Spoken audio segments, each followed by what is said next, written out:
The Kiss by Kate Chopin. It was still quite light out of doors, but inside, with the curtains drawn and the smoldering fire sending out a dim, uncertain glow, the room was full of deep shadows. Brantain sat in one of these shadows. It had overtaken him, and he did not mind. The obscurity lent him courage to keep his eyes fastened as ardently as he liked upon the girl who sat in the firelight. She was very handsome, with a certain fine, rich coloring that belongs to the healthy brune type. She was quite composed, as she idly stroked the satiny coat of the cat that lay curled in her lap, and she occasionally sent a slow glance into the shadow where her companion sat. They were talking low of indifferent things, which plainly were not the things that occupied their thoughts. She knew that he loved her, a frank, blustering fellow without guile enough to conceal his feelings, and no desire to do so. For 2 weeks past he had sought her society eagerly and persistently. She was confidently waiting for him to declare himself, and she meant to accept him. The rather insignificant and unattractive Brantain was enormously rich, and she liked and required the entourage which wealth could give her.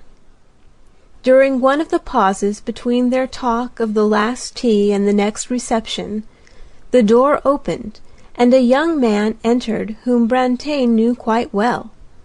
The girl turned her face toward him. A stride or two brought him to her side, and bending over her chair, before she could suspect his intention, for she did not realize that he had not seen her visitor, he pressed an ardent, lingering kiss upon her lips. Brantain slowly arose. So did the girl arise, but quickly, and the newcomer stood between them, a little amusement and some defiance struggling with the confusion in his face. "I believe," stammered Brantain, "I see I have stayed too long. I had no idea. That is, I must wish you good-bye." He was clutching his hat with both hands, and probably did not perceive that she was extending her hand to him.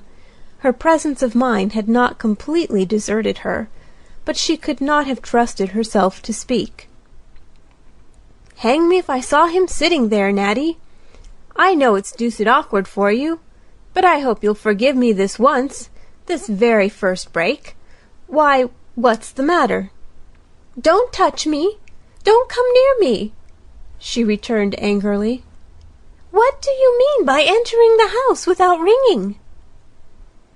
"I came in with your brother, as I often do," he answered coldly, in self-justification. "We came in the side way. He went upstairs, and I came in here hoping to find you. The explanation is simple enough, and ought to satisfy you that the misadventure was unavoidable. But do say that you forgive me, Natalie," he entreated, softening. "Forgive you? You don't know what you are talking about. Let me pass. It depends upon a good deal whether I ever forgive you." At that next reception which she and Brantain had been talking about, she approached the young man with a delicious frankness of manner when she saw him there. "Will you let me speak to you a moment or two, Mr. Brantain?" she asked with an engaging but perturbed smile. He seemed extremely unhappy, but when she took his arm and walked away with him, seeking a retired corner, a ray of hope mingled with the almost comical misery of his expression. She was apparently very outspoken. "Perhaps I should not have sought this interview, Mr. Brantain, but, oh, I have been very uncomfortable, almost miserable since that little encounter the other afternoon, when I thought how you might have misinterpreted it and believed things." Hope was plainly gaining the ascendancy over misery in Brantain's round, guileless face.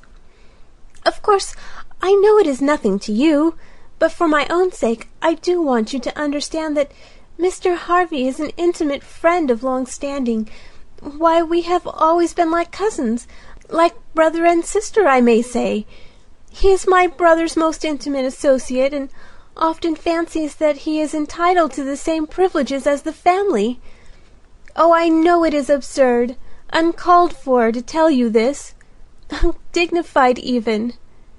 She was almost weeping. "But it makes so much difference to me what you think of me." Her voice had grown very low and agitated. The misery had all disappeared from Brantain's face. "Then you do really care what I think, Miss Natalie? May I call you Miss Natalie?" They turned into a long, dim corridor that was lined on either side with tall, graceful plants. They walked slowly to the very end of it. When they turned to retrace their steps, Brantain's face was radiant, and hers was triumphant. Harvey was among the guests at the wedding, and he sought her out in a rare moment when she stood alone. "Your husband," he said, smiling, "has sent me over to kiss you." A quick blush suffused her face and round, polished throat. "I suppose it's natural for a man to feel and act generously on an occasion of this kind. He tells me he doesn't want his marriage to interrupt wholly that pleasant intimacy which has existed between you and me.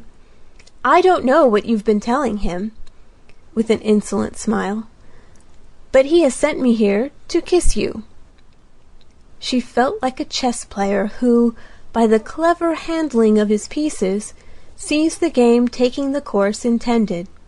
Her eyes were bright and tender with a smile as they glanced up into his, and her lips looked hungry for the kiss which they invited. "But you know," he went on quietly, "I didn't tell him so. It would have seemed ungrateful, but I can tell you. I've stopped kissing women. It's dangerous." Well, she had Brantain and his million left. A person can't have everything in this world, and it was a little unreasonable of her to expect it.